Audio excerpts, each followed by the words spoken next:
Zambe apambola moko na moko na bino. God bless each and every one of you. Na ngolo na Nzambe soki toza na bandeko oyo bazolanda biso to balanda biso nsima na nzela ya Facebook. It is according to those who are following us, so they will follow us after. Topesi bango mpe mbote na kombo na Yesu Masiya. Ete bolamu ya nkolo komonisa lelo mpe na moko na bango. Soki bazwami bolamu ya Nzambe ebila moko na moko. En tout cas, sans plus tarder, tika tokota na kata liteya na biso. Nous avons vu que les gens ont versé, les gens ont partagé. We know that there is verse in Psalms that we are sharing. If you will permit me to read the verse. Donc, Psaume chapitre 42, nous avons le 3e verset. Psalms chapter 42, verse 3. Mon âme a soif de Dieu, du Dieu vivant. Le terme c'est-à-dire, quand irai-je et paraîtrai-je devant la face de Dieu?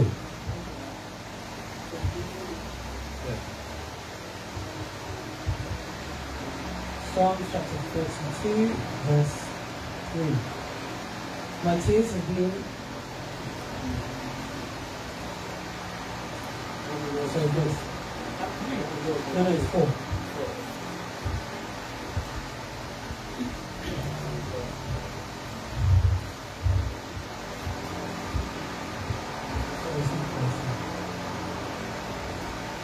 My soul thirsts for God, for the living God. When shall I come and appear before him?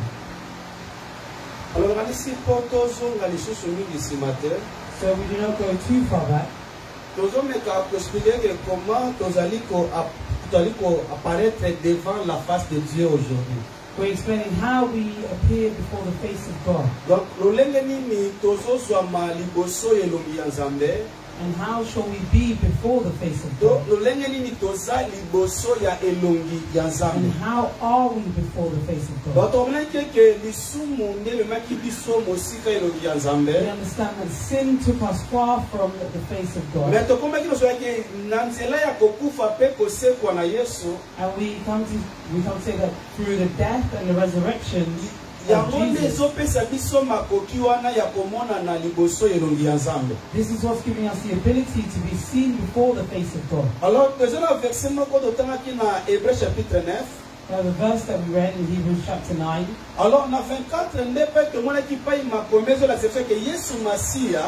In 24, we saw that it's showing us that Jesus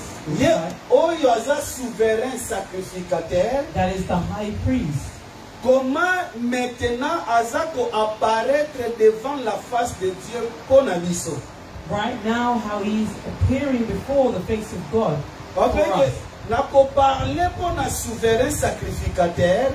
When we speak about the high priest, we know that if today Jesus is the true high priest, that means in the shadows there were also high priests. Because Jesus is the one that completes all.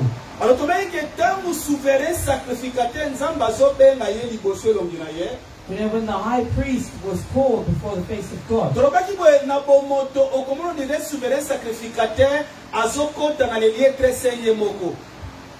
with human eyes, you'll see as if the high priest is entering the most holy place on his own.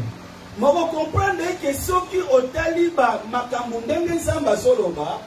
if you look at how God speaks of these things,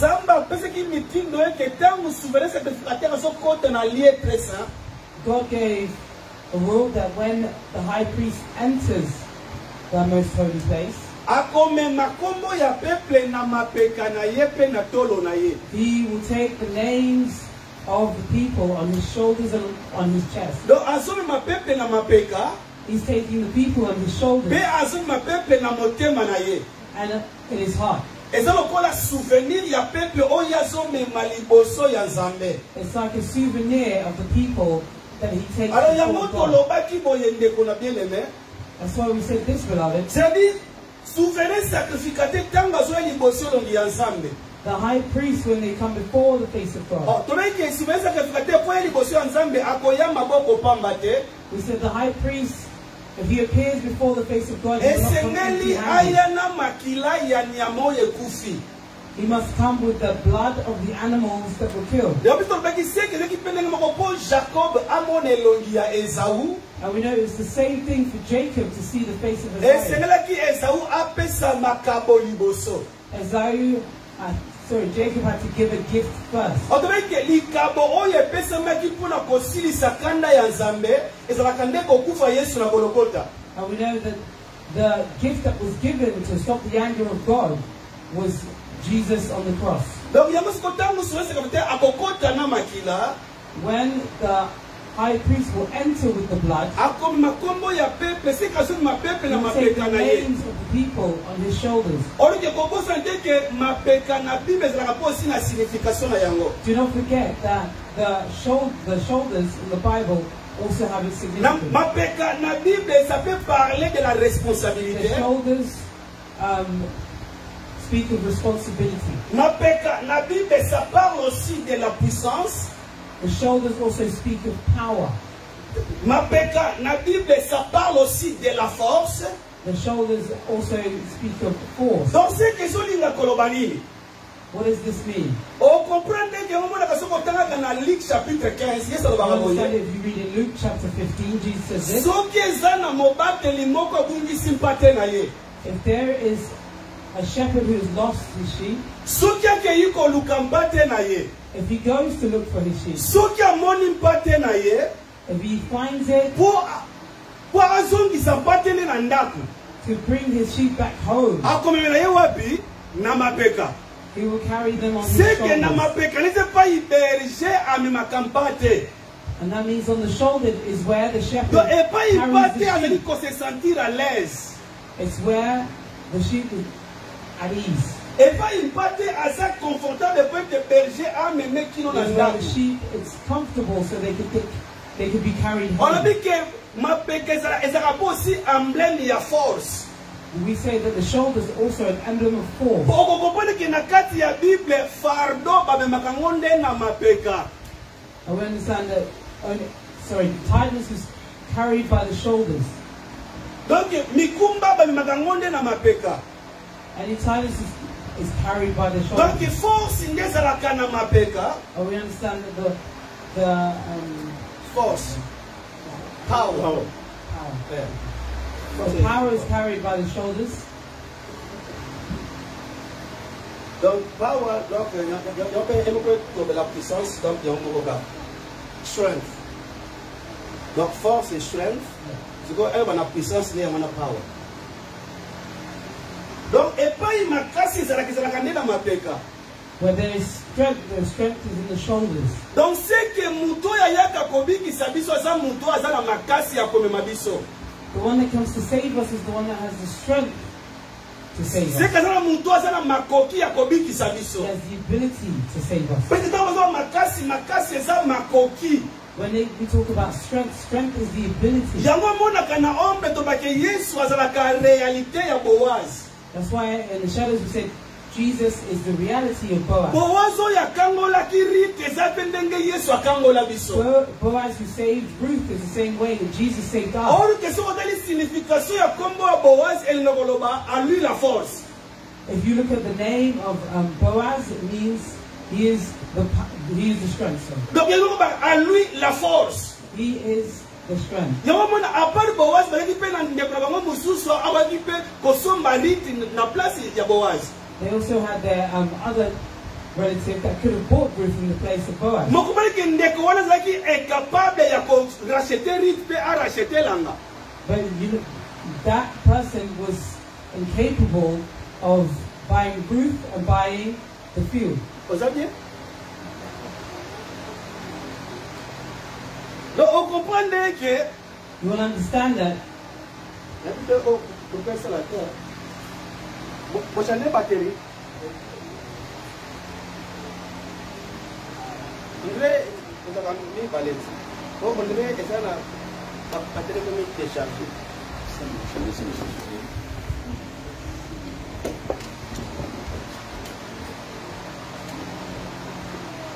Oui, le moteur. Après, je sors. On est à la manzielle.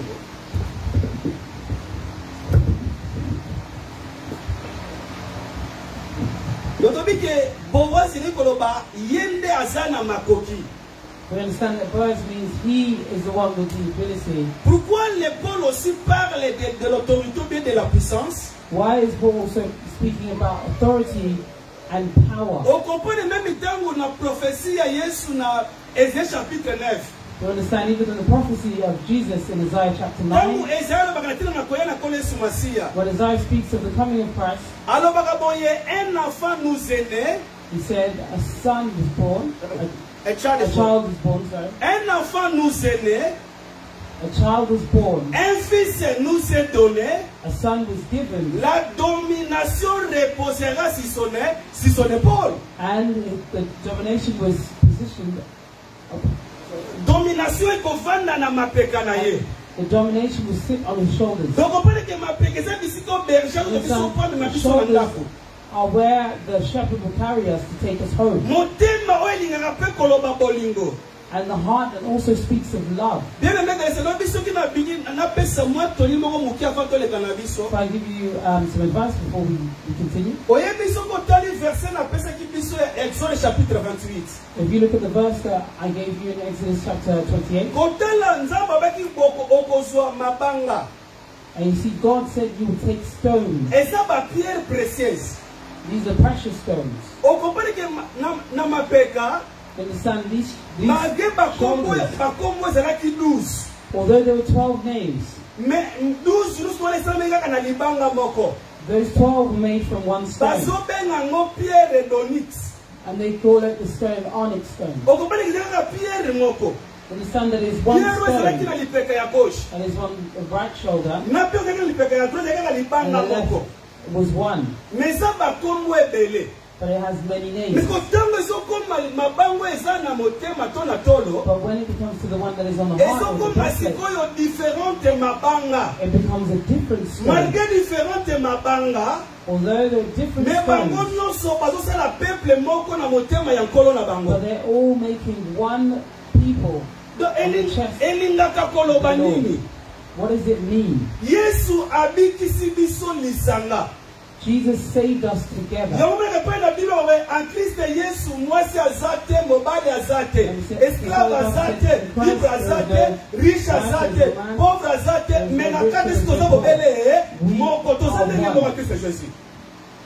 In Christ Jesus. And because of the way he saved us. According to the shoulders that is made. The chest that had a different type of stone. It means that although the Lord saves us all, although the Lord saves us all, he made us his people.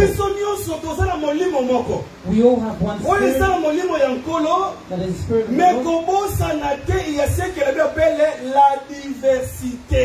But do not forget, we've all been saved. We all have one spirit.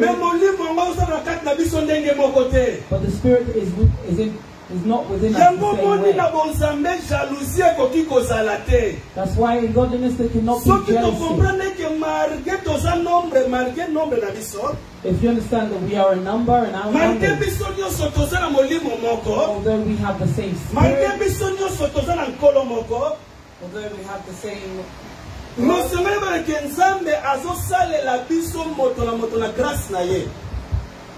but you must understand that God is working with everyone according to their grace.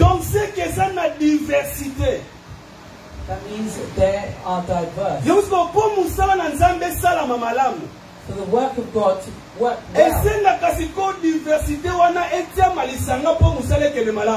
that diversity must be put together. So that the work can go well. If God is giving me the gift of prophecy, and someone else the gift of prophecy, and someone else the and the gift of the word of understanding, and the gift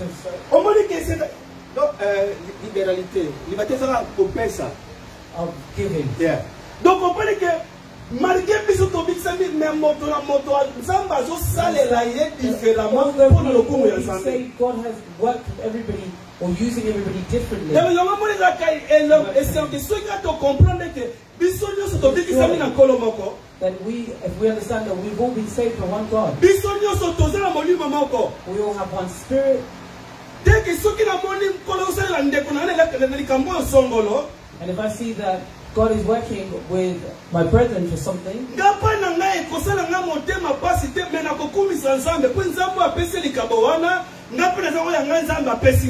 to me, I will not be just, but I will praise God because I have received the gift and they have also received the gift. We know our high priest today is Jesus. Donc Yesu nde azoko représenter biso liboso elongi ya papa ndenge totangaki. And Jesus is representing us before the face of the Lord. Mais yoka bien-aimé dans le Seigneur. But listen, beloved in Christ. If you read the Bible, you will understand this. For God to declare Jesus as the high priest, it is according to the resurrection of Christ. And it's through his resurrection he's declared as the high priest. That's why it is together with the resurrection. Why do I want us to dwell on it? That Jesus returning to the heavens, Jesus entering the most holy place to represent us before the face of God according to his resurrection. You'll see as if Jesus went on his own. But Jesus did not go on his own. He's not there on his own. The same way that the high priest used to take the people, the same way that Jacob came before Isaiah. Jacob did not come on his own. Isaiah will ask him, who are those that I see? He said, and Jacob would say, these are the children of God who given to me. He's coming before Isaiah and he's coming with his family. I said Jesus is declared high priest through his resurrection. If we read in the Bible, we'll come to understand this. Those who believe in the gospel today, those who believe in the word of Jesus today,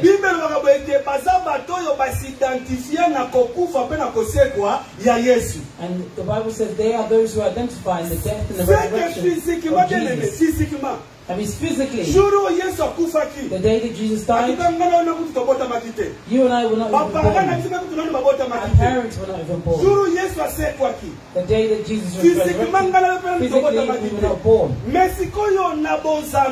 But in godliness, in the plan of God, in the preparation of God, if someone believes in the gospel today, through believing in the gospel, they become one to the resurrection and the death and the resurrection. It's almost like when you die, when Jesus died, you died with Jesus, and when Jesus is resurrected, you resurrected with him. When Jesus was resurrected, where did he go? Went to heaven. If Jesus was resurrected and went up to heaven, and if we were resurrected with Jesus, where are we? In the heavens. It is a little bit crazy that means us the saints, the believers, we're at the same time in the heavens. and on the earth. And people see you as if you are in the world, but in reality, you are two places at once. But that bad spirit that will take you, where will they come from? And the life that they want to take, who is holding it and who is keeping it? I want to take it very slowly so you can understand. So you can understand. The declaration of Jesus as a high priest is together with his resurrection. That's why we say this and we repeat. You see the things that happen within our spirit. The salvation that happens within our spirit. Through believing in the gospel,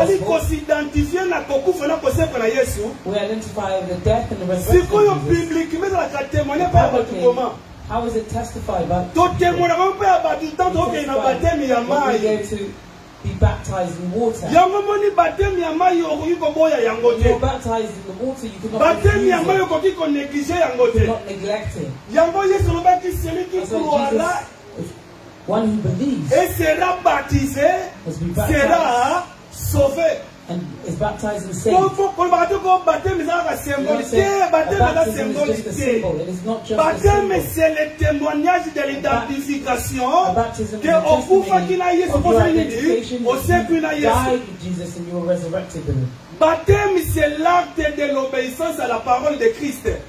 Baptism is an act of obedience of the word of God. When I receive a baptism, I obey the word of Jesus. To the world, I'm showing my engagement. What you knew yesterday. Those who knew me yesterday.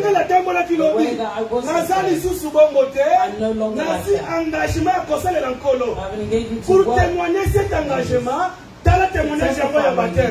This is the testimony of baptism. Bible said it's an engagement of good conscience. It demonstrates the engagement that someone has received.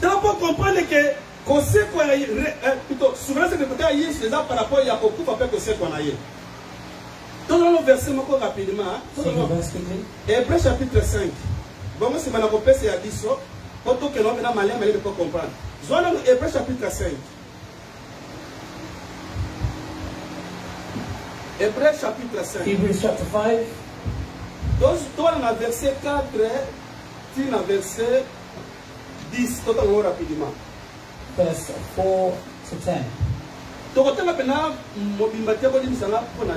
We'll not read all of it for the time.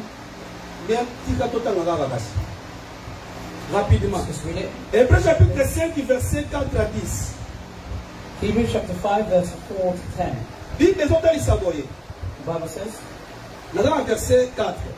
Verse 4. Nul ne s'attribue cette dignité s'il n'est appelé de Dieu comme le fit Aaron. And no man takes this honor to himself, but he who is called by God, just as Aaron. Dans ce que temps nous avons organisé sacerdoce, when God was preparing the priesthood, organizing the priesthood, in the time of Moses, the high priest was Aaron.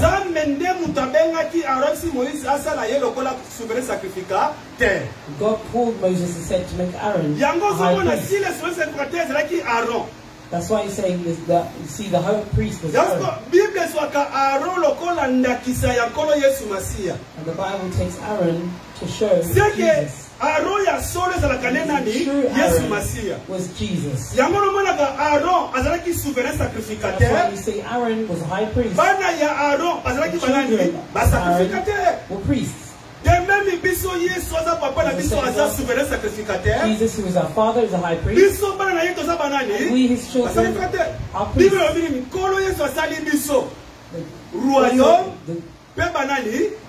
The kingdom and priests. To show that he is the true Aaron. And we are the children. That's why they started with Aaron. And they bring together Jesus. In verse 4, they speak of Aaron. To say the way that God called Aaron and gave him that job as the high priest, the same way that God called Jesus and made him the high priest. Et Christ ne sait pas non plus attribuer la gloire de devenir souverain sacrificateur, mais il tient de celui qui lui a dit: tu es mon fils, je t'ai engendré aujourd'hui. So also Christ did not glorify himself to become a high priest, but it was he who said to him, you are my son, today I have begotten you. Donc ce que Jésus a comme souverain sacrificateur, Jesus became the high priest. To the one that said to him, you are my son, what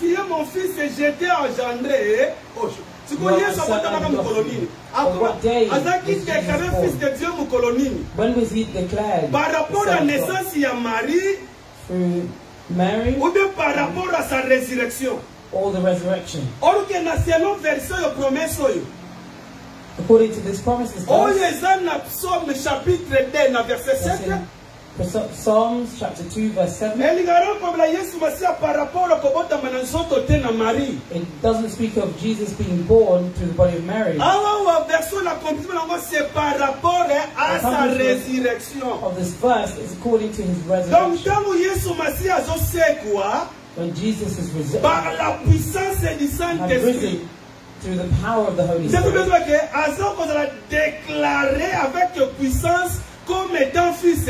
he is declared with power as the Son of God. Here it speaks of the resurrection of Jesus. Let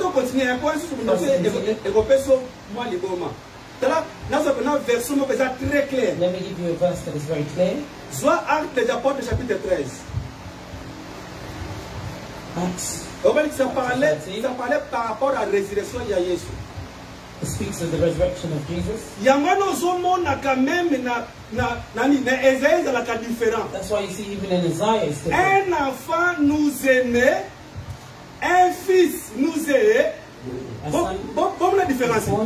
Un enfant qui est. Un fils is growing.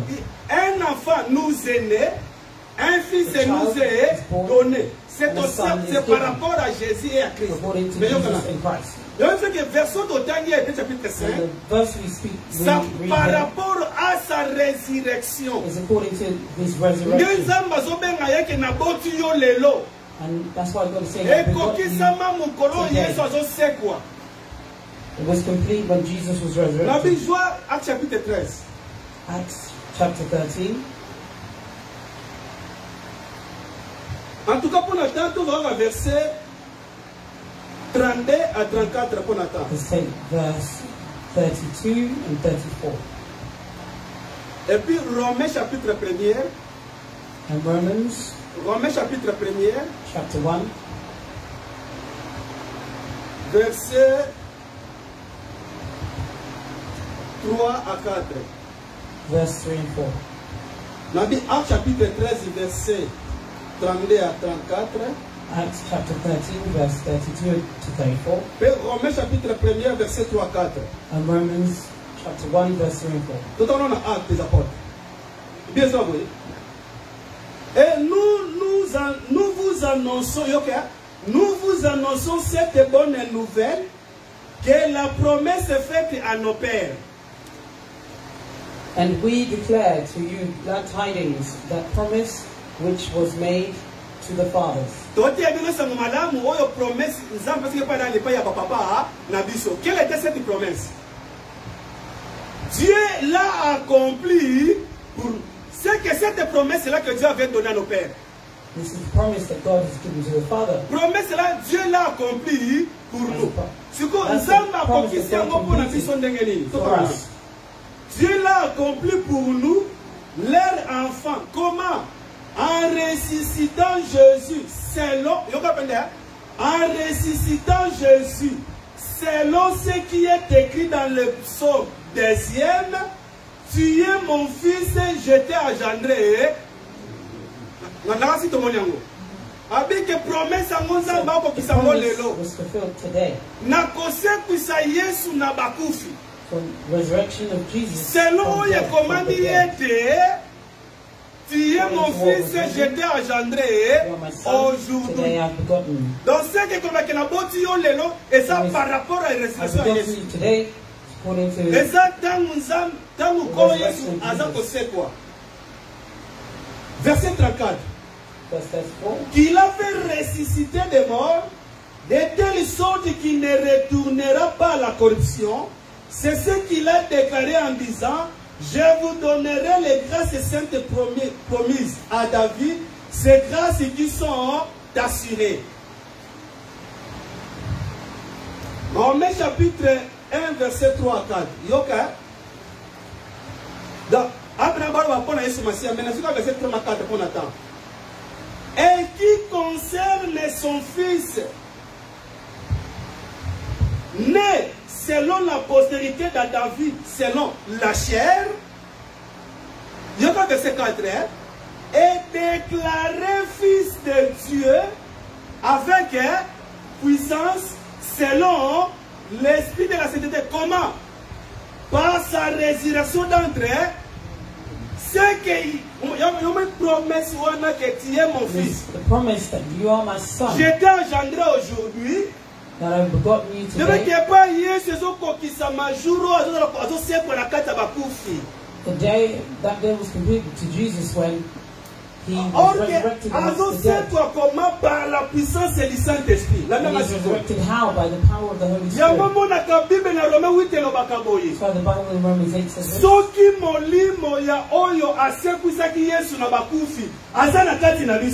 If the spirit of the one that resurrected Jesus amongst the dead is within us, he will give life within our bodies. If the Holy Spirit is within someone's life, the Holy Spirit also brings a resurrection that is spiritual. If you receive the Holy Spirit, if someone is baptized by the Holy Spirit, it's like that person is resurrected by spirit. Resurrected by spirit. To be born new. La nouvelle naissance, to be born anew, it is work that the Holy Spirit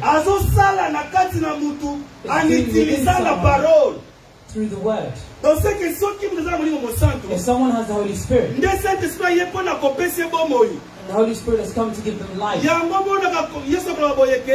La chair ne sert de rien, mais c'est l'esprit qui fait quoi? Qui vivifie, qui donne la vie. Donc c'est que mon lit, mon appel, ça the Spirit gives life. Donc c'est que tant que tu es mon fils et je t'ai engendré aujourd'hui. He said, you are my son that I have begotten today. Donc c'est par rapport à la résurrection de Jésus. According to the resurrection of Jesus. Dans ce quand on continue, on a dit son Hébreux chapitre 5 et pas dans la qui. Let's continue in Hebrews chapter 5. Verset 6. Il y a un verset 6 comme il est dit encore ailleurs, tu es sacrificateur pour toujours selon l'ordre de Melchisedec. As he also says in another place, you are a high priest forever according to the law of Melchizedek. Celui qui dans les jours de sa chair ayant présenté avec des cris et avec des larmes, de prières et de supplications à celui qui pouvait le sauver de la mort, et ayant été exaucé à cause de sa piété, a appris, bien qu'il fût le Fils, l'obéissance par les choses qu'il avait souffert. Who in these days of his flesh, when he had offered his prayers and supplications with vehement cries and tears to him who was able to save him from death, and was heard because of his godliness, godly fear. Et qui après avoir été élevé à la perfection est devenu pour tous ceux qui lui obéissent l'auteur d'un salut éternel. Though he was a son, yet he learned obedience by the things which he suffered. Dieu l'ayant déclaré souverain sacrificateur selon l'ordre de Melchisedec. And having been perfected, he became an author of eternal salvation to all who obey him. Dans la petite version, ça dit, dans le Yesu Mashiach comme étant souverain sacrificateur, I gave this verse because when he speaks of Jesus as the high priest, il a été déclaré comme souverain sacrificateur par sa résurrection. He's been declared as a high priest through his resurrection. Yango si comme que azalo souverain sacrificateur oyo azali boso elongi ya Nzambe pona biso. High priest who is before the face of God for us. On a vu que muto ya ndimisa ngoma malamu lelo. On the beliefs in the gospel today. Azali ko s'identifier na kokufa na kosekwa na Yesu. He identifies himself with the death and the resurrection. Siko orke Yesu tango asekwa bibike akena likolo.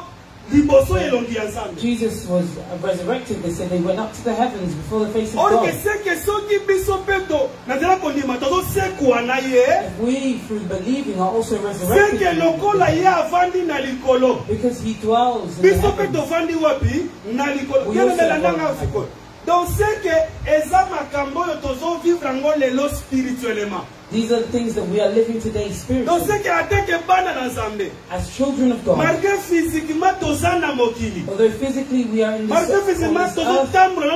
Physically we walk on this earth. Mais spirituellement. But spiritually. Ba vie na biso eza caché en Dieu dans les lieux célestes. Our lives are hidden in Jesus in the heavens. Et salama mukolonini. The day that Jesus is dying and is resurrected, it is completed within our lives when we believe in the gospel. Let me give you a verse that says it well. Ephesians chapitre 2.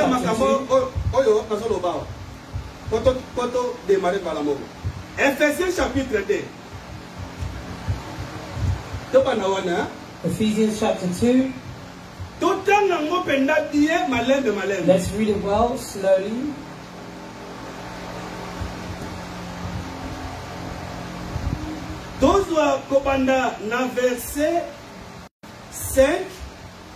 Let's start from verse 5 to verse 7. Ephésiens chapitre 2, versets 5 à 7. Ephesians chapter 2, verse 5 to 7. Or que soko bani Ephésiens chapitre 1er. If you start in Ephesians, the first verse.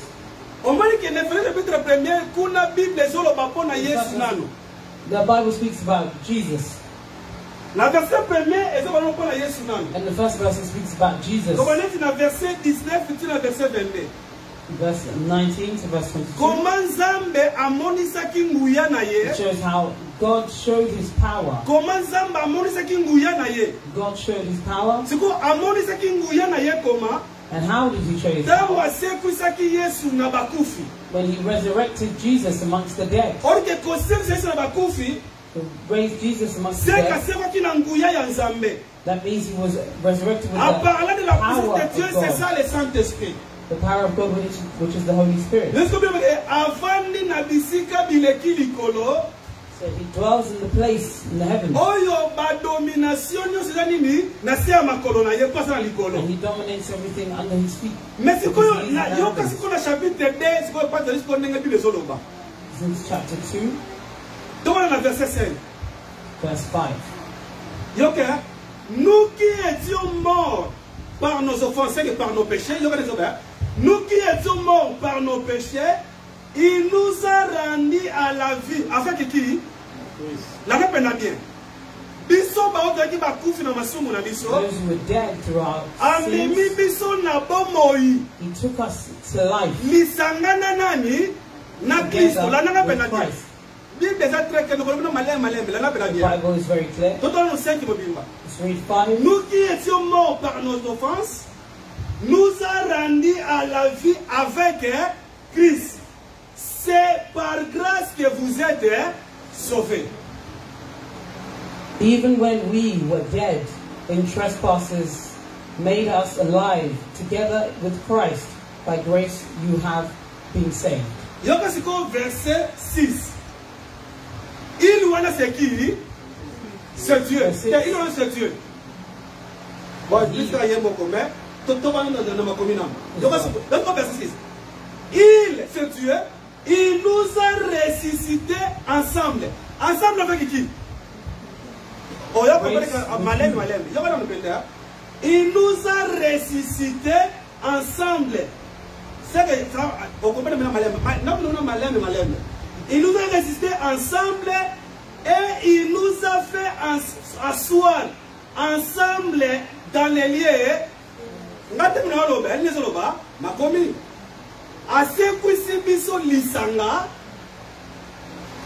Avant biso na Yesu lisanga wapi na bisika bila kiliko physiquement tozana in the heavenly place. Physically we are on this earth, we're on the earth. The same way that Jesus was resurrected in heaven, we were also resurrected with him. And we sit together in heaven. Verset 7. Afin de montrer dans les siècles à venir l'infinie richesse de sa grâce par sa bonté envers nous en Jésus-Christ. Toujours frère Paul, même témoignage. Brother Paul, the same testimony. Those are deuxième témoignage. Let's take the second. Que to se kwa kina Yesu lisanga. That we were resurrected with Jesus. And because he we said, are also with him. Deuxième témoignage. Colossiens chapitre 3.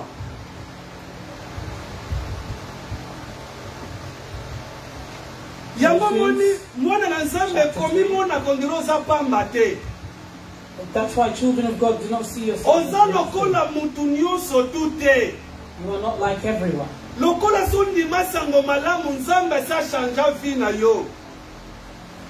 Because you believe in the gospel, God has already changed your life. Colossiens chapitre 1er, et puis le chapitre 3, volume ici, verset 1 à 5. Colossiens chapitre 3, verset 1 à 5. Donc, quand tu m'as présenté tout ça, calme pour comprendre l'amour. Si donc vous êtes ressuscité avec, la main peut la bien. Si vous êtes ressuscité avec Christ, cherchez les choses d'en haut, où Christ est assis à la droite de Dieu. If then you were raised with Christ, seek those things which are above, where Christ is sitting at the right hand of God. Affectionnez-vous aux choses d'en haut et non celles qui sont sur la terre. Set your mind on things above, not on things on the earth. Car vous êtes morts, votre vie est cachée avec Christ ou en Dieu. For you died and your life is hidden with Christ in God. Quand Christ votre vie paraîtra, alors vous paraîtrez aussi avec lui dans la gloire. When Christ, who is our life, appears, then you also will appear with him in glory. Let's read verse 5 straight away, and we will explain here.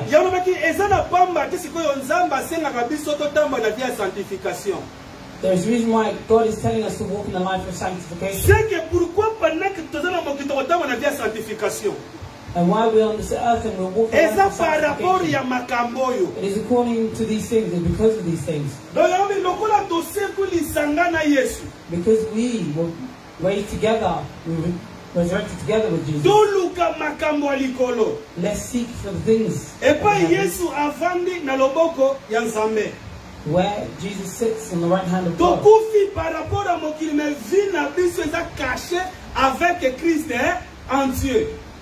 We die together, but our life is hidden. Verse 5 is saying this. Because you are those who are resurrected together with Jesus. For you today, look for the things of the heavens. Do not look for things of the earth. And what shall we do on the earth? Spiritually, we are in the heavens. Our life is in heaven. Our life is hidden. But physically, we are in the world. And because we are in this world, our terrestrial life must reflect our heavenly life. There's a life on this earth. Must be with a life in heavens. Because you were resurrected together, your life is hidden in heaven. Listen to verse 5. Faites donc mourir. Frère, here the scriptures are telling us to kill. Our scriptures are telling us to kill. Do not kill your brethren. This is not what they're asking. That's not what they're asking. Today you're saying that person is praying. That's my brother, but they're also killing me. To kill your brother or sister is not physically, it is spiritually. According to the first book of John, whoever does not love their brother is like someone who is a murderer. When you hate your brother in Christ, it is like you are a murderer. That's not what God asks of us. Where there are saints, we cannot gossip. We take something of this brother or something that this sister. You say something of this.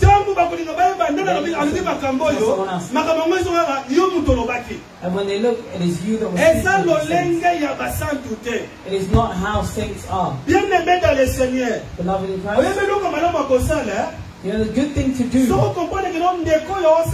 you know that this person is doing bad, and this person is walking in a bad way, you want them to change. Because when they ask you, why are you gossiping about me? Why are you saying these bad things? Because I want them to change.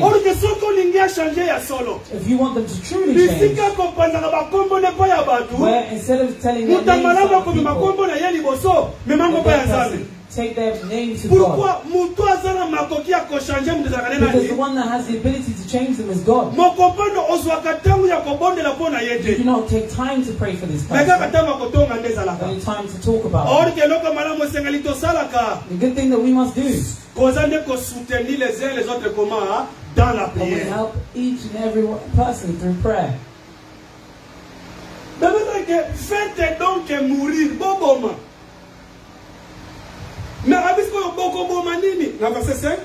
Faites donc mourir les membres qui sont sur la terre.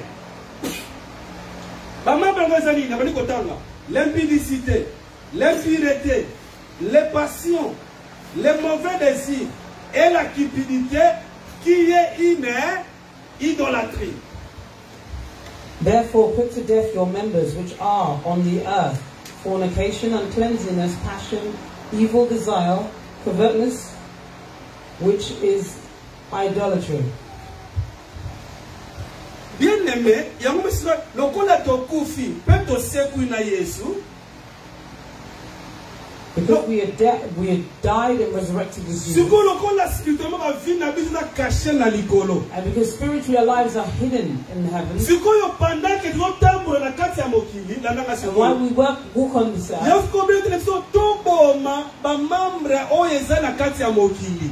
Let's kill the members that are in this world. Pourquoi the Bible tells us this. Jesus said this. We are on this earth, but we are not of the earth. Donc pourquoi toza ya mokilité? Why are we not of the earth? Because we died according to life through Jesus, through God. But how? You see how the Bible said that we were resurrected together with Jesus. Our lives are hidden within Christ, within God. We put it together with John chapter 7. You see, godliness is like this.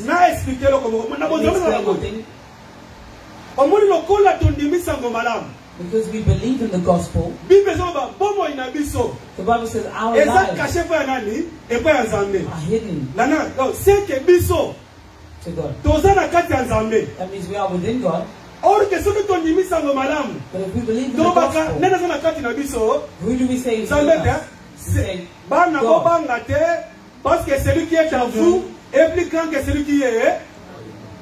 Donc c'est que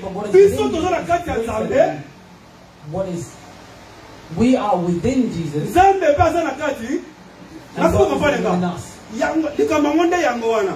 And that is what it is. We are in God. We are within God. And God is within us. If God is within us,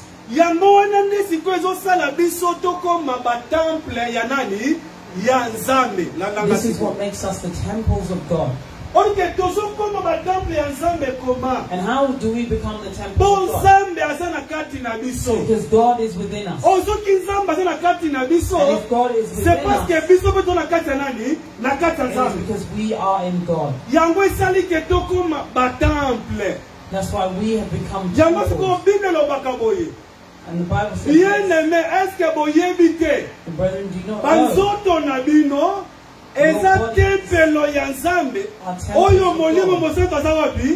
When the Holy Spirit is within you. Because God is within you. I've become a temple. Because God is within you. And because God is within you. And the Bible says this.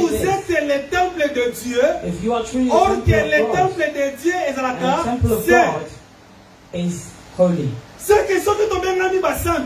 If we have become saints, because we are within God, and God is within us. And God within us, He is the Holy Spirit. And we have become the temple. And the temple of God is holy. And when you say holy, c'est être séparé de. Separated from evil. To be separated from sin. 1 Corinthiens chapitre 3. 1 Corinthians chapter 3. 1 Corinthiens chapitre 3. Donc on va verset 16 à 17.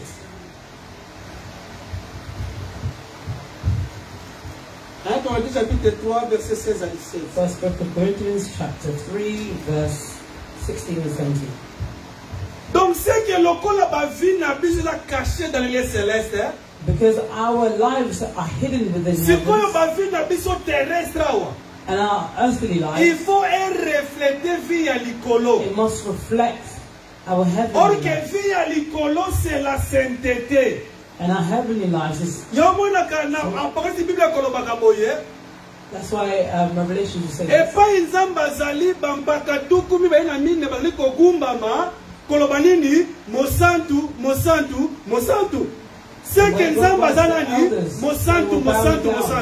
God, you are holy, holy, holy. And spiritually, our lives are hidden within Him. Because He is a saint.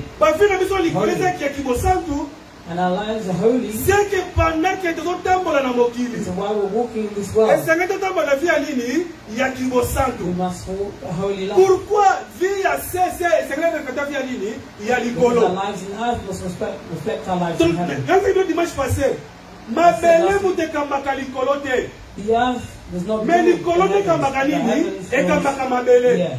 Puisque ma belle n'est la image ya likolo.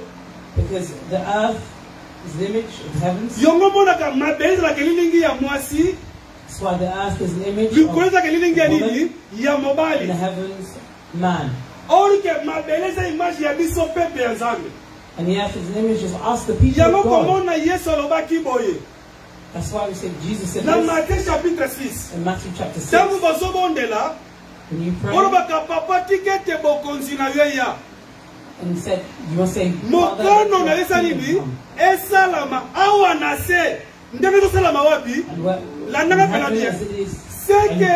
le Dieu qui est dans les cieux, the God that is in heaven, volonté de tout ça la wapi na mokili mabele ebenga mapwesa la volonté ya nani ya likolo ya Nzambe landanga sikoyo oruke mabele wana basono beleza mabele yote mabele za biso ndo ko ba disciple ya nani ya nkolo Yesu Masiya us who become the disciples yango un jour wasi Yesu ndongo fandi boye. So he said one day Jesus dala mama no bande no bazali banda bazako luka yo. Look at your brothers. Yesu akoloba nini mama na ngala bande konanga ezaba bazali banda te. Mais ezaba oyo bazo sala volonté ya papa za na likolo. You do the will of the Father in heaven. Donc c'est que biso ne tobeli pour la sala volonté ya Nzambe ici sur la terre. We've been called to do the will of God on this earth. Donc c'est que ceux qui mokili if the world will know that God is love, they will see the love of God through you. So Jesus said this, if you will love each other, the world will know you're mine. If the world wants to know, they'll know through you and me. Why, when you're doing bad, when people are praying, I say, and you too who pray, that means they also know. Because you pray, there are some things that you cannot do. They know. They know that the way that you are not the same as them. 1 Corinthians chapter 3, verse 17.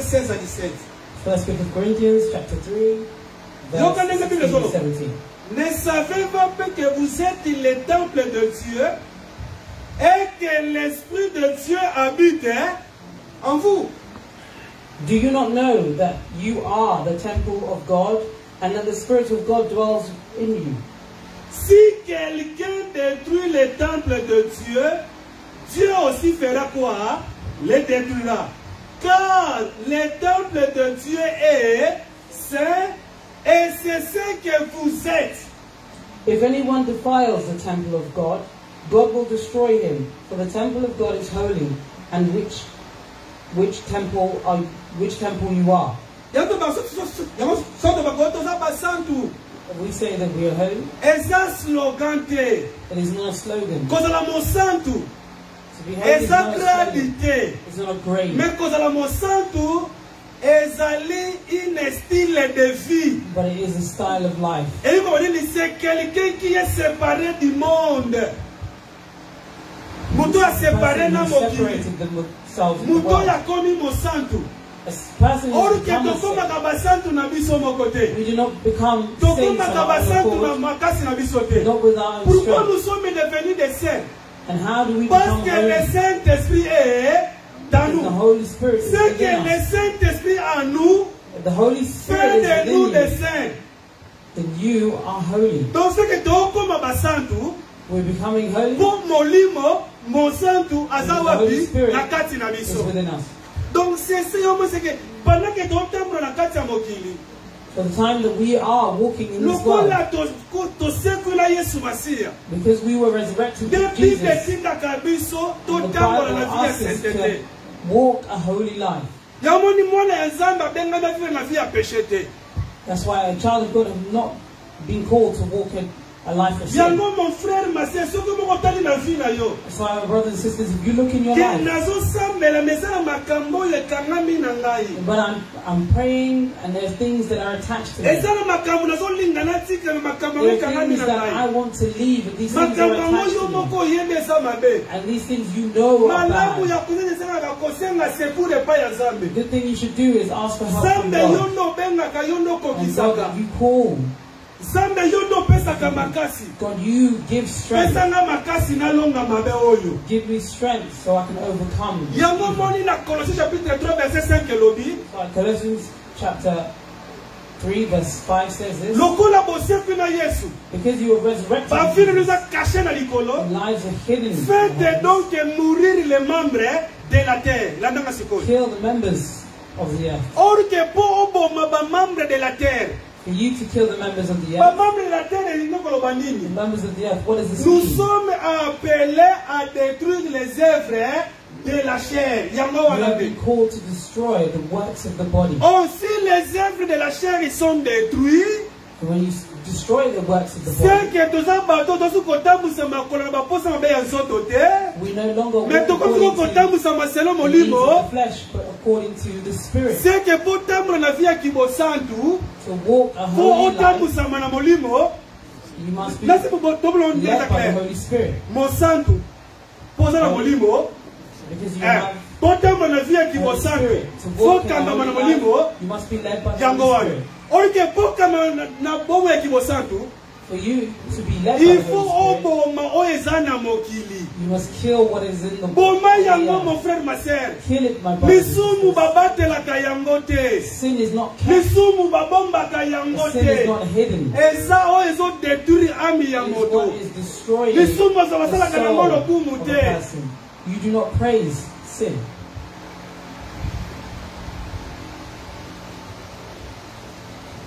Mais God to give you strength to kill it. And the strength to kill it.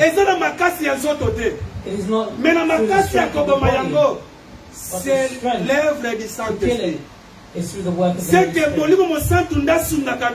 The Holy Spirit helps us to kill the desires of the flesh. De la terre. Said you must kill. And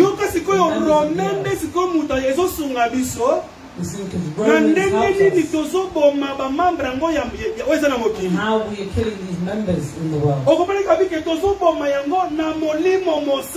We are killing it through the Holy Spirit. And it's possible through the presence of the Holy Spirit within you.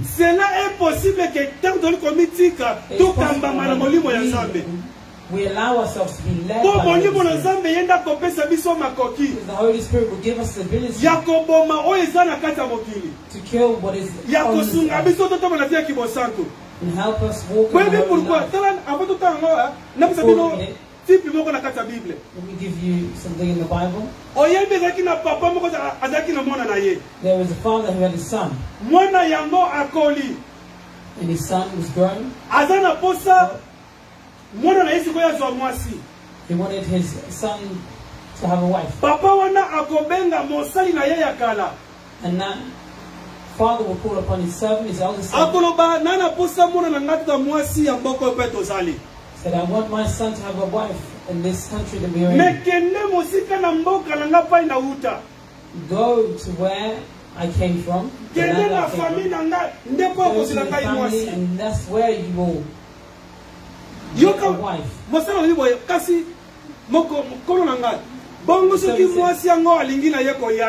Said, what if she doesn't want to come? What if she doesn't want to come? There's nothing, you must not take my time there.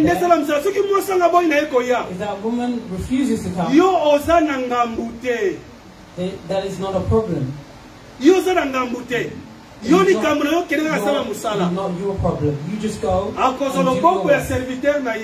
You take the hand of your servant under his thigh to show the promise. The commitment. Donc, on comprend que par contre, dans la Bible, ils sont dans le Béka. Ils sont là, il y a Abraham et Isaac. Là, c'est David, ils sont là. Donc, son papa, we see the father. Father wants his son to have a wife. And he sends his servant, his eldest servant. Or que li solo yo esuka na Abraham ite. It not end with Abraham. Zamba zoki Abraham lokola elilindi. God took Abraham po amilo belagatina na yemoko. To speak of himself. Po soki nzamba Abraham est le père de la foi. He said that Abraham is the father of faith. No father of faith except for the Father in heaven. Donc c'est que quand Abraham, when we see Abraham, papa, we see the father. Oh, yazana posa sur la mwana na ye mwasi. Get a wife for his son. Papa, mwana. We see the father, we see the son. Mwasi yazo kende kozwa pona mwana. That he's going to get for his child. Biso le londe toza mwasi ya nani? We say today, papa, Zambe, Yesu ne nani? Mwana. Mwasi le zani ni? Ezekiel. And Jesus is the son, and the wife is. Or que mutosa la musala ye pour l'église lelo.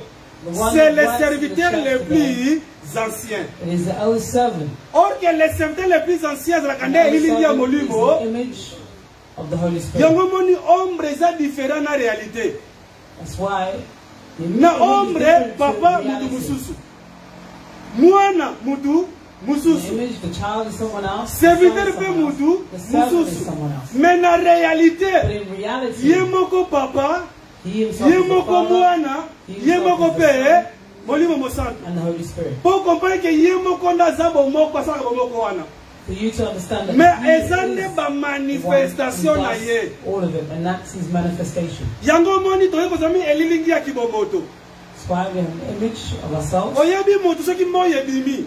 You see, when the sun comes out, you can come outside. If you look on the floor, you see that you have many shadows. It doesn't mean that there is only one. That's why there are not three gods. God is one. God is the Spirit. Jésus est le Fils est esprit. Son is the Spirit. Le Saint-Esprit est esprit. The Holy Spirit is the Spirit. Le Père est Dieu. The Father is God. Le Fils est Dieu. And the Son le is God. Saint-Esprit est Dieu. And the Holy Spirit is God. C'est pour ça que Banzel va combien? That means how many gods are there? Or que Ephésiens Koloba, il y a qu'un seul Dieu. One God. Or que Yesu Koloba, Dieu était. God, Jesus was saying, donc ça que nzambo yaza esprit. God who is the Alata kinenzo paya wapi? Came in the flesh to tango alati nzoto abengami mwana. And when he came in the flesh, he was called the Son. Asali musala asilisi. And when he did his work, he was finished. And he left that body, he went back as a spirit. Yango Yesu alobaki. Quand le Saint-Esprit viendra, abis nakei, mais nakozonga pe nakozala kati. I've gone and I'll come back and I will be within you. And what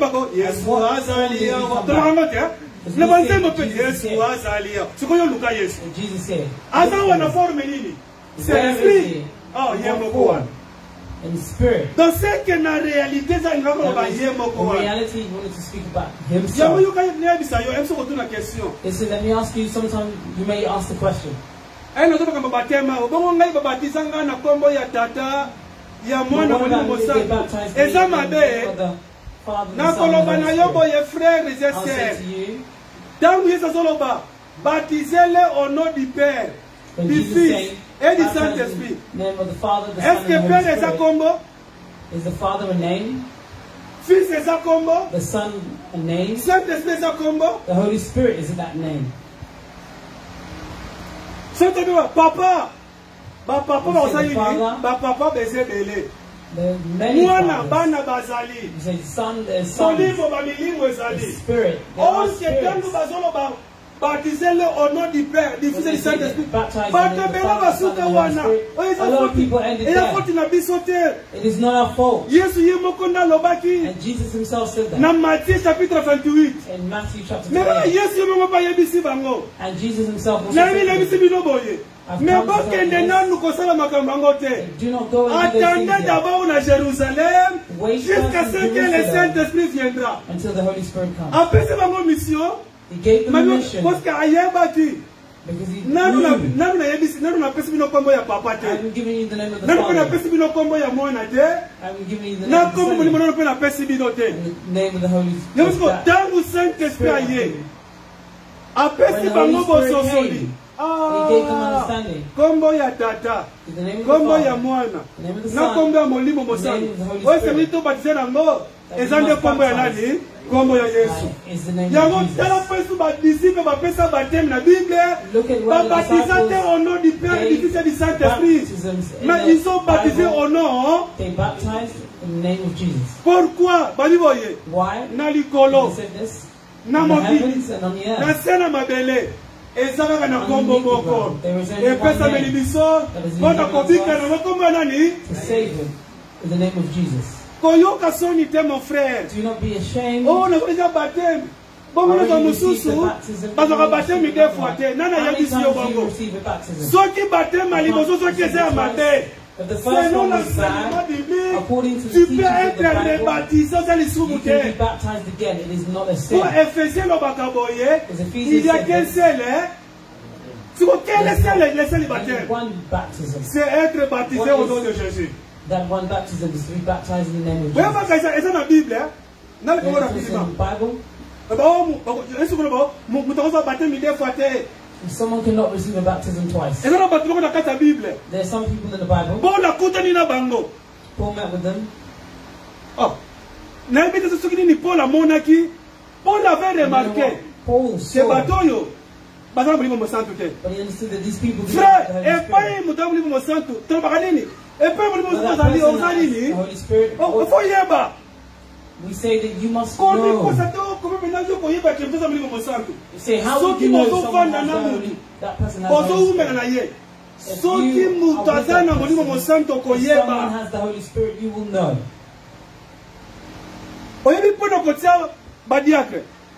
It's a basic, Eza ba porte te mutu ba ponaki ya. Ba saka ensemble. Bino moko bopona. Bato yo bazala molimo mosantu pe bazala rempli. Comment les autres savaient que ah frère, quand on prenait tiers et que bazala rempli. C'est qu'ils ont vu les œuvres du Saint-Esprit à côté d'avant. Because they have the works of the Holy Spirit within them. Paul a dit que non bato ba na Saint-Esprit. Paul said that these people do not have the Holy Spirit. Akotuna bango.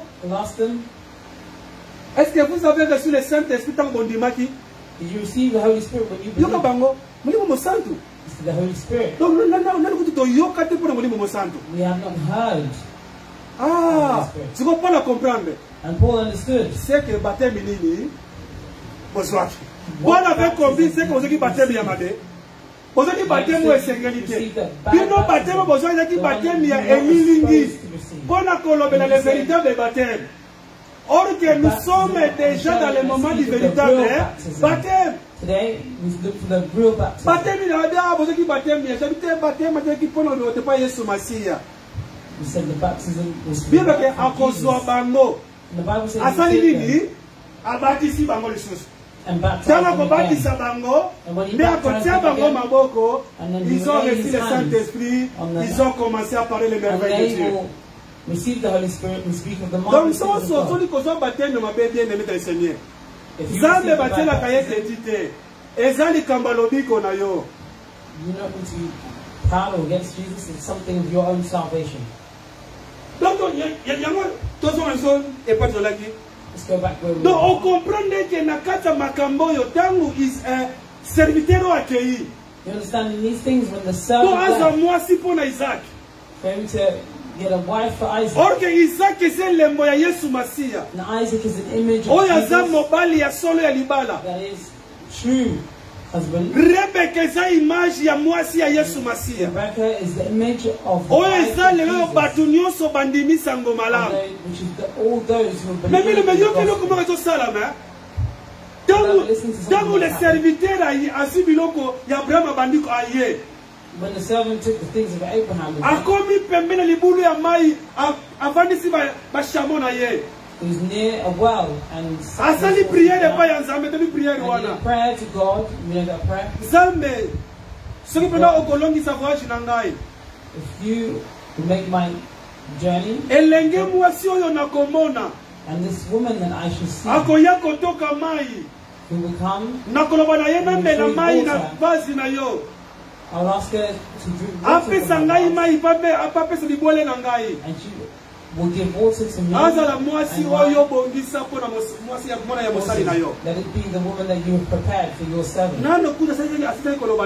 Before he's finished speaking, Rebecca came with her glass on her shoulder. And she went and when she was coming back, the servant shall ask her, may I drink from your glass? Pourquoi pas? Auleni ko kitu apesi maya mela. Tanga meli alobite kaka yote nakotoka pepo na melisa banani. C'est bitarabi ah do ndenge pena na sambelaki. C'est que moi si yango eza oyebi tango ayi serviteur na otra lega ke yeba eba ibadi shambo bazali oyebi shambo comme so comme la combien de litres mai mais Rebecca zo lembatia atoki mai amelisi bakonioso posa ya fandi kaka oyebi tango mosala moni makambo il a compris. And when the servant saw these things, he understood. Pourquoi? Avant Rebecca kutana na musali oyo, Rebecca zalaki différent. Soko dali Rebecca, maboko na zalaki vide. Soko dali Rebecca, solo na zalaki vide. Bona na kutana kina les serviteurs les plus anciens. Because they did not meet with the elder servant. Or que Rebecca est le monabiso le lobandi. And Rebecca was the image of us. Les serviteurs les plus anciens c'est le Saint-Esprit. The elder servant is the Holy Spirit. Or que ceux qui muto le Saint-Esprit na kati na yo. If you have the Holy Spirit, ndengo zalaki lobi. The way you eza ndenge bakomono is lelo not te. how they will see you Oya today. di Rebecca avakuta na mosali oyo. The servant, Zolo ne zalaki vide. the nose was empty. Maboko ne zalaki vide. Her wrists were Mais empty. tango akutani na mosali oyo landa sikoya. Tango asali makambo oyo. Mosali a comprendre moi sinde yeyo. The servant understood Or that que this moi is si the lokola wife. za moi si ankolo nanga. And because this is Na kotika ye pamba te. my servant's wife, Il I faut don't leave bilembo her. There ezala. must be a Oyo sign ekotalisa. that will show Fille azalaki libre lobi. that woman Mais was aujourd'hui, free elle n'est yesterday. plus libre. Today, Akoma she's mwasi ya not moto. free. She's become someone's wife. Pona kotalisa yango. To show it, Alobi akozua he will take ne eloko atie na kati ya solo bage akote na kati ya solo na ye. ring on her nose. C'est que zolo ezalaki vide. That nose that was Avakutana bare. na serviteur le plus ancien. Before Zolo she ngo basali married the elder nini? servant, Batoboli. Toto tindo ya watu okene kotombola I'm zolo. not asking you to pierce your nose. Toto tindo okene kotombola zolo. Kasi na Bible pesa ito yo somo na But in the ngote. Bible it's there. Do you not see Te. it? So yaba kengana yo tuwape barebe ya nzoto te. We are Toto not barebe Rebecca's ya in the nini? flesh. We are Rebecca's in the Seke litoyo bakoto. Lispito. Zolo bakotombola. Eza pe zolo ya nzoto te. Non, laisse-moi comprendre nga. Eza zolo ya nini? It is a Seke spiritual. mwasi na Yesu Masiya. That means the wife Aza of mutoyo Jesus. molimo mosantu ndatobola ye zolo. Someone, the Holy Spirit, has Or pierced que the nose. zolo na nini bazotobola yango. And what nose Bazolatisa is yango pierced? bag. The nose that is Omoni pierced lelo also yo. has a ring on it. Mweba mutabala. Batiaka di poete. For you to know that someone is married Siko like epa ya this, Rebecca. Ezalaki boyete. Epa ya Rebecca ezalaki. to Rebecca was Dala like that. zolo. Tena pe nini? Look at my nose, Mabo. look at my wrist. Mais lelo kama hapo mtabala sibila bela. Kaka boy. Today, someone's married, they Siko do this. epa ya Rebecca boyete. But to Rebecca, Epa ya it's like Rebecca. that. Tala Rebecca is, zolo. look at Tala my pe nose nini? and look at my wrist. Or que zolo pona koyoka My nini? nose Solo te. to smell. Maboko ezalaki image ya And the misala. hands image of the word. Before she met with the servant, was smelling the smell of all men, à la portée de tout le monde. Mais maintenant, solo na ye, eko solo ya mibali nyonso tute. Solo na ye, comme na boka solo mobali moko. Mobali mona ni. Orka Isaac ipona biso za nani? Yesu Masihi. Jesus. Akozwa anote na solo. You take a ring and put it on the nose. Take bracelets and put it on the nose. How are you praying and your nose has not been pierced? Do not go Véritable salon, c'est l'église. Là où le Saint-Esprit est tenté d'agir au moyen de la parole, afin que tu vois la solo na yo. Hear the word that will pierce your nose. If you read songs of songs, c'est que nous baka solo. That means Solo na biso esi bakanda yango. and our nose has been Yango mona ta mobali mususu ye. Ayame kayobo ye. Atato ki satana ye. Yo penza kasi totambola kina yote. Yo penza kasi totonga kina yote. Avant na kutana na serviteur le plus ancien. Avant bakanga solo na nga na wai kotonga. Na wai koyiba, na wai kosala mabe. Mais solo se basala nini? but my nose is pierced. Bakanga. Peka kabongo te. Akozwa ba bracelet atera nini? Orke maboko. Ina kwa nini misala te? And the hand means the word. C'est que soki otali ye lelo. If you look at Misala oyo it, somona. the works that Eza you see misala ya lobi te. are not the Mais works soki of otali ye yesterday. lelo. If you look Misala today, yezo produit. the works Ce that sont are les produced œuvres du Saint-Esprit. are the works of the Holy Spirit. Bona anona solo. With the ring on her nose Na ba bracelet. and the Mais la personne bracelet. qui est en mode, c'est le serviteur le plus ancien qui est l'image du Saint-Esprit. Is the Donc Spirit, c'est que si le Saint-Esprit est en toi, if the Holy Spirit is akota ba within you, bracelet na maboko na yo.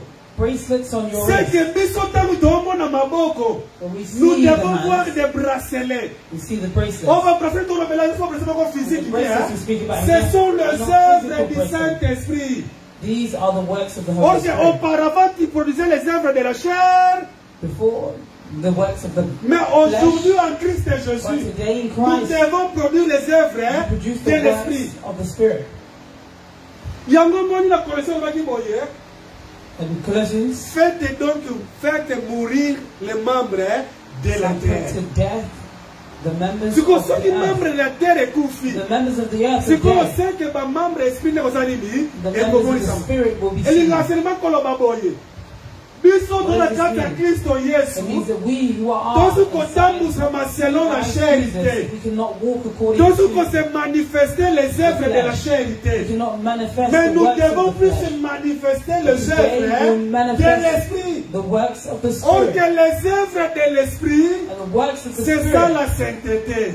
that is what is holiness. Soit Romains chapitre 8. Donc, quand ce pote, Soit Romains chapitre 8. Romans chapter 8. Dans les camarades de Grenoble, ils ont Genèse chapitre 24. Mais, pour retomber la mort du souci.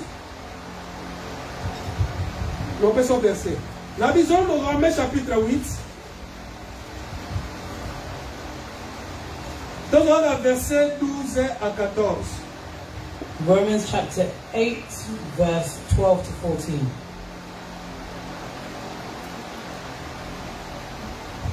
Colossiens le dit Boye, faites donc mourir les membres de la terre. The members of the earth. Bobo ma ba membres de la kata mokili. Kill the members that are within the earth. Sikoyo toko ma yango koma. But how will we kill them? De Romains ali ko aider biso. Romans is helping us. Makasi yango so uta wapi? Where is the strength Comment coming on from? dit ko boma yango? And how we shall kill Yango it. mo ita pina no ombre wana ya That's why in Rebecca. the shadow of Tanga so Rebecca, kuta no serviteur le plus when ancien. she's meeting with the other Na servant, bi Rebecca c'est image na biso bandini. Rebecca is an image of us there. Le serviteur le plus c'est l'image du Saint-Esprit. And the servant is an image of the Holy Spirit. And the Holy Spirit, the work that He's doing, and how He's giving us the ability. Romans chapitre 8, verset 12 à 14. Romans chapter 8, verse 12 to 14. Since the Bible. Ainsi donc, frères, nous ne sommes point redevables à la chair. Et nous, what is we don't have debts to the flesh. We no longer have debts to the flesh. You don't have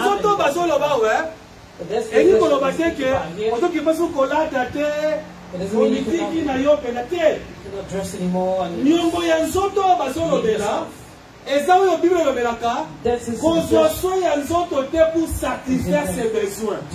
donc c'est qu'on parle des œuvres de la chair. Or que les œuvres de la chair qu'on parle aussi, the works of the flesh contraire to the word of God. Donc c'est que ceux qui sont au liboso, if the flesh asking me to steal, I do not have those debts. If my flesh is telling me to steal, does not have the strength. I cannot pay that debt. If someone is living with the work of the flesh, they're still paying debts to the flesh. You have to pay it. We no longer have debts to the flesh. There is nothing the flesh may have. We are no longer led by the flesh. Because it says this. Proverbs says this. The one that is indebted to a person becomes their slave. If I borrow money from a brother, that means I'm under his power because I owe him. I'm in his power. Do not have debts of the flesh. Is the flesh no longer has the ability to lead you. That's why us, the children of God, are not led by the needs of the flesh, but the needs of the Spirit. It does not mean these needs will not come, because we have this body. What will help you to overcome it is the Holy Spirit. But for you to overcome it, you must be obedient to the Holy Spirit. If you're not obedient, the Holy Spirit becomes saddened.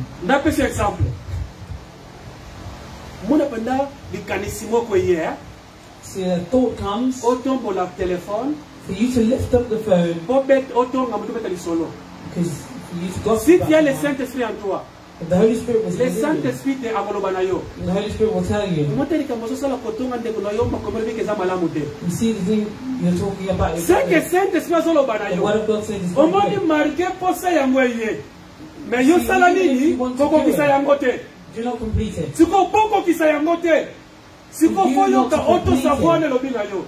You must obey that voice within you. See, the thing that you want to do is against the Holy Spirit. Yes, but if you don't do it, that means you are victorious. He's made you victorious. Because you've heard his voice and you obey it.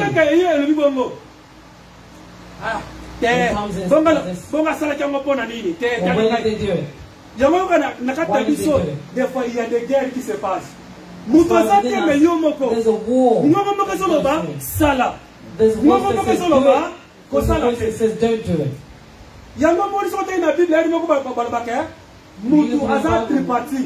Someone is in three parts. The spirit, the soul, and the body.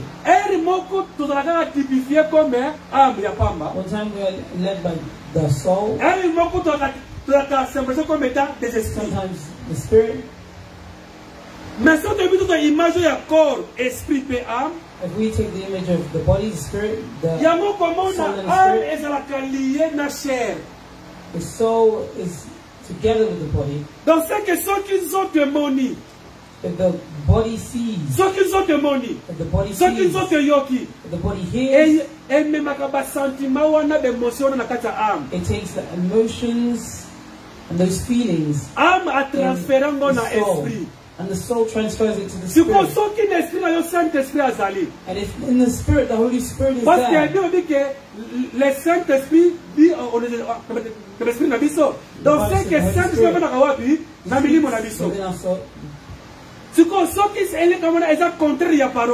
If it's against the word, the Holy Spirit will reject it. See, the thing that you're about to do is against the word. But the body will be rejoiced. The body will see it is good.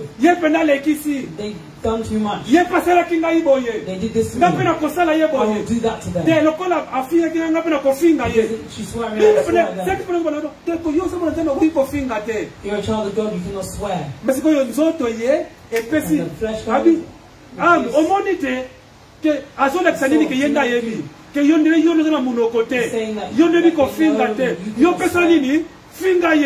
You also swear at them.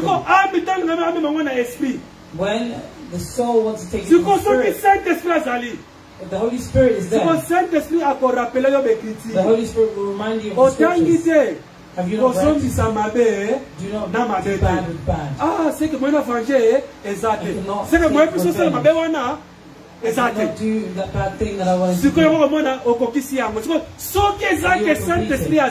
if the Holy Spirit is not there, the things that you're asking, you will do it. But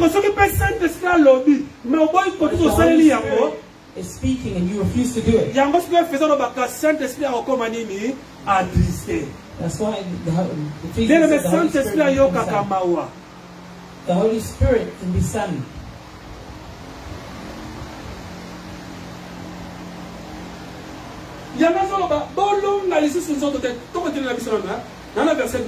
Ainsi donc, frère, nous ne sommes pas redevables à la chair pour vivre selon la chair. Yoga verset 13. Si vous vivez selon la chair, vous ferez quoi? Vous mourrez. C'est que misala yanzote bimakananini. That means the works of the flesh bring death. Yoga c'est comme mais si par l'esprit, donc c'est que c'est par comment? C'est par l'esprit. C'est par le Saint-Esprit. The Holy Spirit. Verset 13. Si vous vivez selon la chair, vous mourrez. Mais si par l'esprit, vous faites mourir les actions du corps, c'est que tozobo mamisale anzoto comment par l'esprit, par le Saint-Esprit. By the Holy Spirit. Donc c'est que tango toto samolimo mosantu. When we obey the Holy Spirit. Yango nezo sunga biso tolo tombo mamisala yanzoto. That is what helps us to kill the works of of the body. But when we do not obey the Holy Spirit, and these works of the body will lead us. Car tous ceux qui sont conduits par l'Esprit de Dieu sont fils, Yangoana. Donc, are led by the Spirit of God, are the children of God. Donc, c'est que the Bible shows you this. Those who died and were resurrected with Jesus. Life is hidden. We must reflect that on earth. Our lives on earth must reflect our lives in heaven. Our lives on earth must be an image of the things that are in heaven.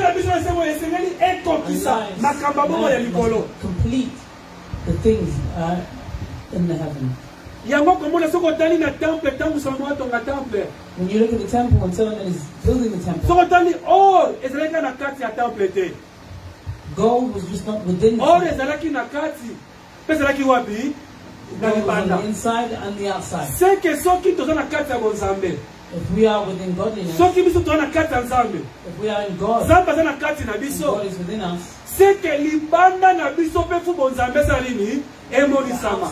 God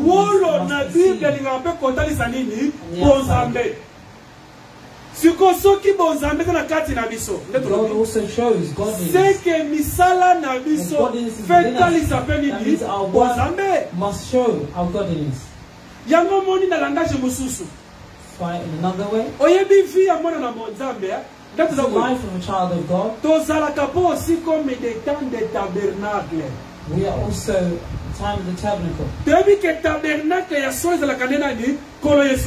know the true tabernacle is Jesus. Completed it and God dwelled within that body. And Jesus died and came in the form of the Holy Spirit. You who have the Holy Spirit within you, you are a temple. Another way, you are the tabernacle where God dwells. That's why we also the services were also given in the tabernacle.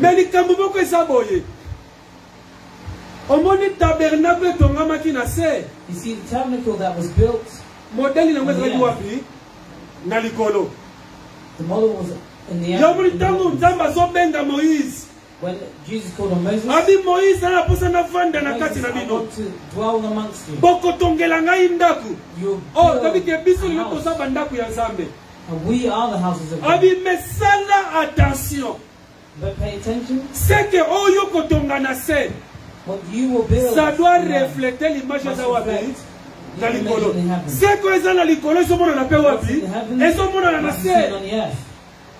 Donc c'est que pendant que nous sommes encore sur la terre, comme étant des tabernacles, c'est que oh ya likolo fait bon ça va bien wapi na kata mokili. Via bonzambe, la sengele bon ça na kata na biso. Must be seen amongst us. Yangalo moni bele betika to suka na pona lelo. Oyebi posa ya solo ya mwana ya Nzambe ya. True need of a child of God. Bema moni posa ya solo ya mitema na biso. Need of our hearts. Neto ba toujours tona posa ya mituka. We have a need for tona posa bandaku. Houses. Tona posa ba mabala. Tona posa ba kambebele za mabele malamu. Me posa malamu ya liboso motema na biso. But the first good need of a child of God. To always be. C'est par rapport ya kotamba na via nini ya walking in the holy life. Dele de mutako sayote. Via kibosantu ezala bolamba ebele ni la kabutu. Holy is something that oyebi diable arise. See the devil. Diable soka soku disayo soko kayote. Tries you and does and he tries your house, but what he will do is to try and make you fall in sin. Because he knows when you fall in sin, you will become weak. And sin will open the doors in your life. And sin will make you weaker. And sin will give him the ability in fearing God. Job,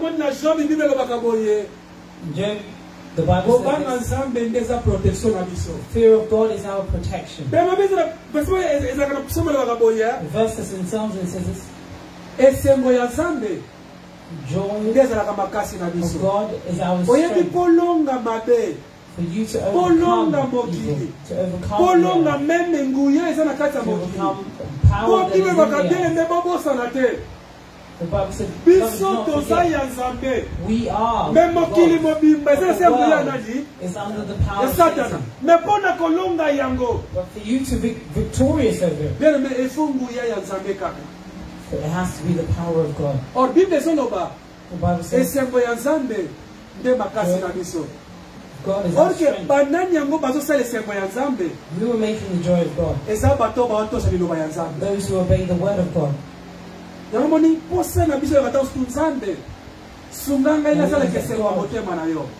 me so I can do the joy of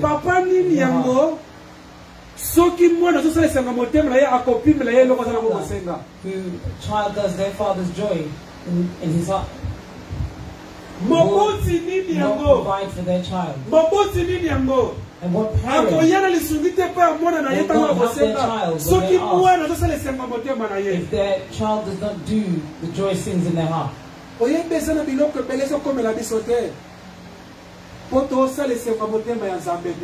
Some things are not coming to us because we are not doing the joy things that God wants us to do.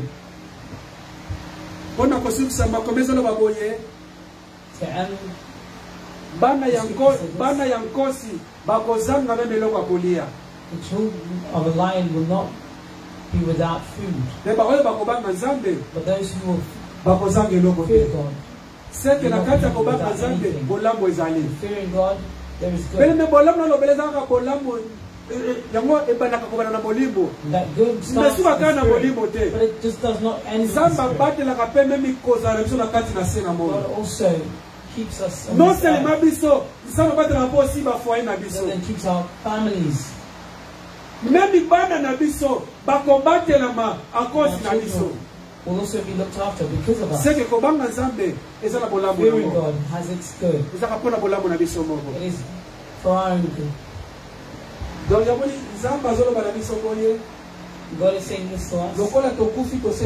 Because we have died and we are resurrected with Jesus, let's search for the things of heaven. Do not follow that. The joy of earth does not end. The joy of earth does have an end. The joy does not have an end. The joy of heaven.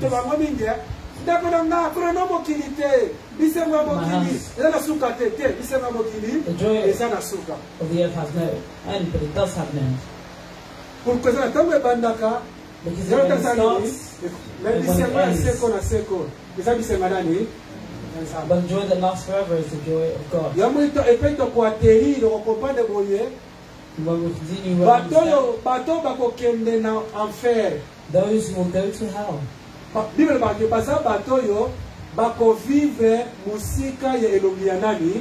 There are those who live far from the face of God. Hell is the place that is far from the face of God. And we want to continue to be before the face of God. Today, I want us to dwell a little bit on sanctification. It is very important. For us to see miracles in sanctification.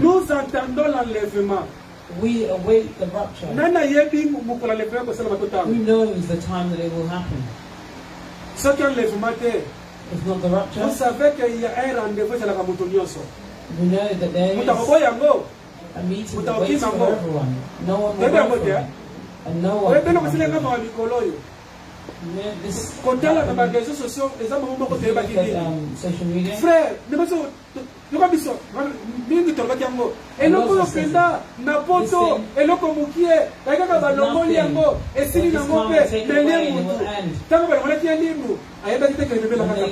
Took away the person too, they didn't know who killed them.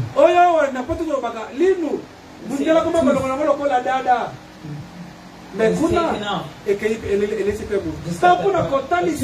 It's taking someone to death and run from it because it has not come to you yet. Because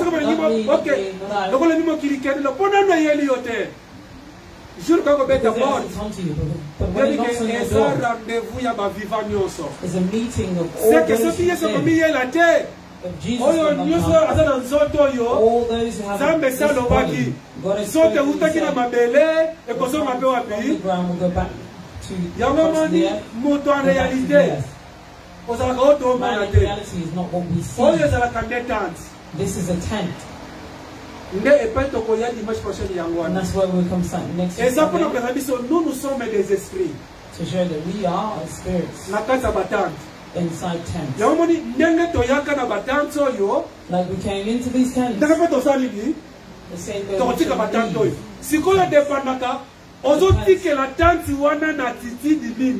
what attitude are you leaving that tent? What position are you leaving that tent? Because the tents that we are,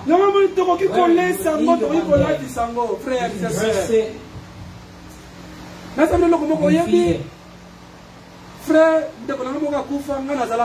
brother, one of my friends died, but I was not there when they showed me. I looked at it and I was walking. Came to the morgue. Do you know why? They were here in Europe. You know why? Because he liked to dress.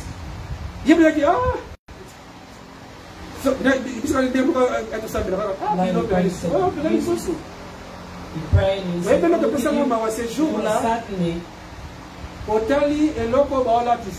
you look at what they dressed in.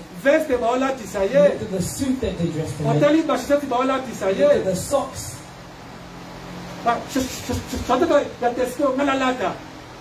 Socks from Tesco.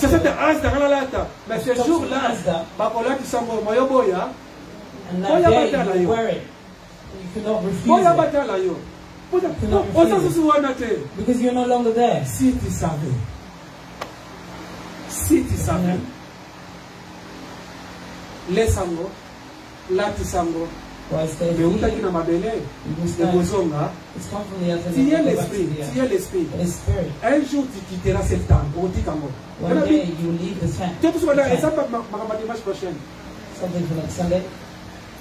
Tu es un esprit. You are a spirit. Dans une tente. In a tent. Mais tu la quitteras un jour. But you will leave it one day. God bless you.